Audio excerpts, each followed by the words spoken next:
Hey, my friend, let me ask you something. When was the last time you heard the Cowboys had too many weapons on offense? I mean, for real. Because right now, that's exactly the kind of problem brewing in Dallas. And you know what? It's the kind of problem every team in the NFL wishes they had. Let's talk facts.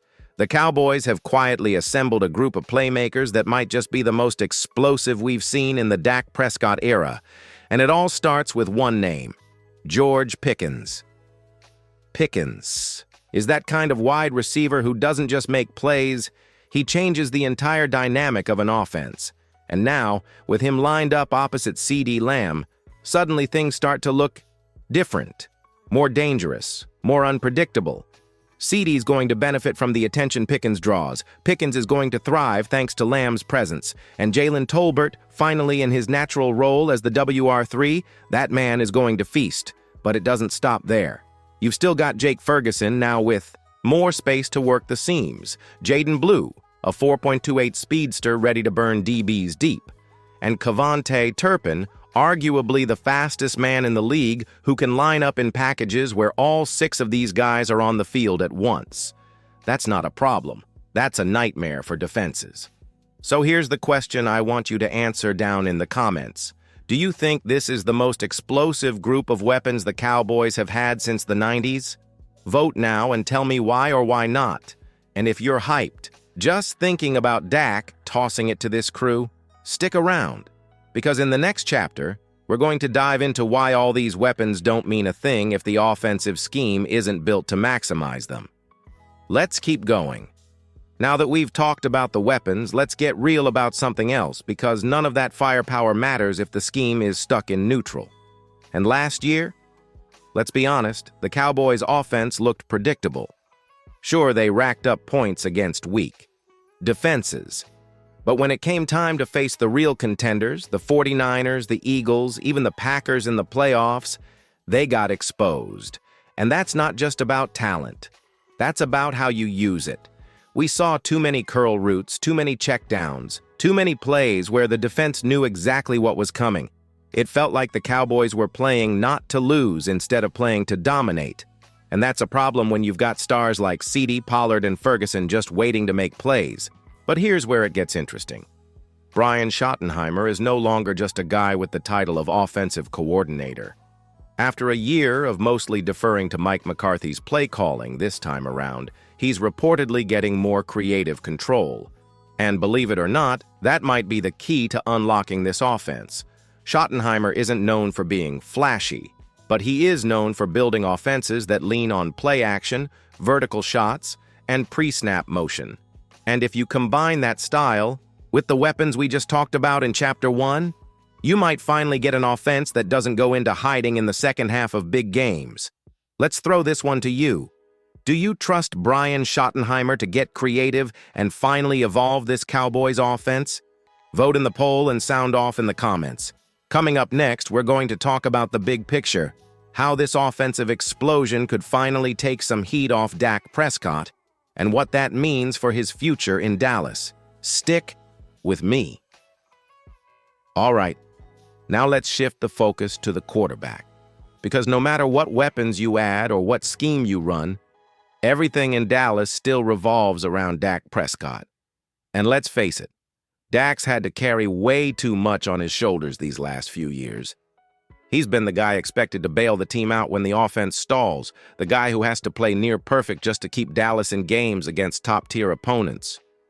But what if that didn't have to be the case anymore? If this revamped offense does what it's supposed to, if it gets more explosive, more unpredictable, and more efficient on early downs, then Dak can finally stop pressing. He won't need to force throws into tight windows just to move the chains. He can let the game come to him. Think about it. Imagine a play-action pass on 2nd and 3, with Jalen Brooks streaking downfield while Brandon Cooks runs a deep cross and Ferguson sneaks underneath. That kind of variety keeps defenses guessing. And it gives Dak easy throws, ones that let his playmakers do the work after the catch. That's the key. Take some of the mental burden off your quarterback. Let him play fast. Let him play free. And here's something to consider. When Dak is in rhythm, He's one of the most efficient quarterbacks in the league. The problem has always been when he has to do too much. So here's the question for you. If this offense clicks, can it finally let Dak be the best version of himself again? Or are we past the point of no return with him? Drop your thoughts in the comments and vote in the poll. Next up, we're flipping the script to the other side of the ball, because if you thought the offense has something to prove, wait until you hear what this new-look defense could become. All right, now let's talk defense, because this is where things get really interesting. For the last couple of seasons, the Cowboys' identity on defense was crystal clear. Fast, aggressive, turnover-hungry, and built around Micah Parsons, wreaking havoc from all over the field. Dan Quinn's unit had a swagger, a style, and a clear-cut game plan: create chaos. But now, everything's changed. With Mike Zimmer stepping in as defensive coordinator, we're looking at a whole new philosophy. Zimmer doesn't run the same high-risk, high-reward style that Quinn thrived on. He's more calculated, more disciplined, less boom or bust, and that's going to reshape this defense from the ground up. Expect tighter coverage, less freelancing, and a much heavier emphasis on gap control and assignment soundness, especially in the run game, which was a glaring weakness last year. Now here's where things get intriguing. Some guys on this defense might thrive under Zimmer, especially linebackers like Damone Clark or DeMarvion Overshown, who are athletic and smart but need structure. But others, they may not fit quite as naturally in this new system. And that brings us to Micah Parsons. We'll dive deeper into Micah in the final chapter, but now let me ask you this. Do you think Mike Zimmer's style is going to elevate this Cowboys defense to a new level, or take away what made them so dangerous in the first place? That's the question. Because the identity is changing, the energy is shifting, and the players are going to have to buy in fast if they want to keep this team among the NFL's elite.